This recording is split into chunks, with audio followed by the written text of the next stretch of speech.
The definition of psychopolitics follows. Psychopolitics is the art and science of asserting and maintaining dominion over the thoughts and loyalties of individuals, officers, bureaus, and masses, and the effecting of the conquest of enemy nations through mental healing. The subject of psychopolitics breaks down into several categories, each a natural and logical progression from the last. Its first subject is the constitution and anatomy of man himself as a political organism.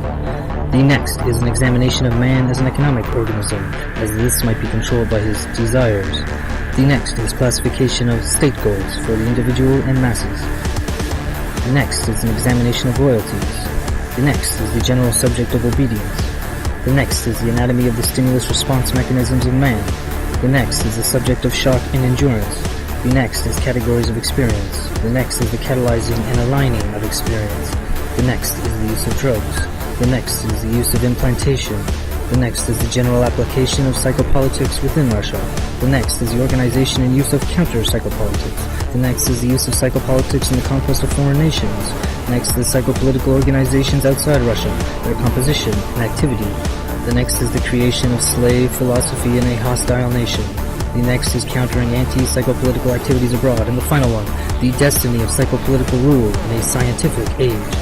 To this might be added many subcategories, such as the nullification of modern weapons by psychopolitical activity.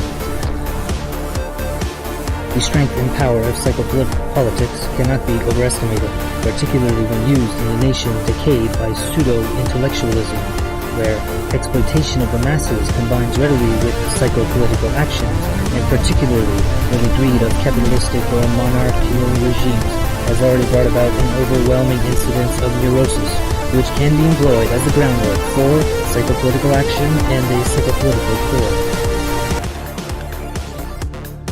It is part of your mission, student, to prevent psychopolitical activity to the detriment of the Russian state, just as it is your mission to carry forward in our nation and outside it, if you are so assigned, the missions and goals of psychopolitics. No agent of Russia could be even remotely effective without a thorough grounding in psychopolitics, and so you carry forward with you a Russian trust to use well what you are learning here.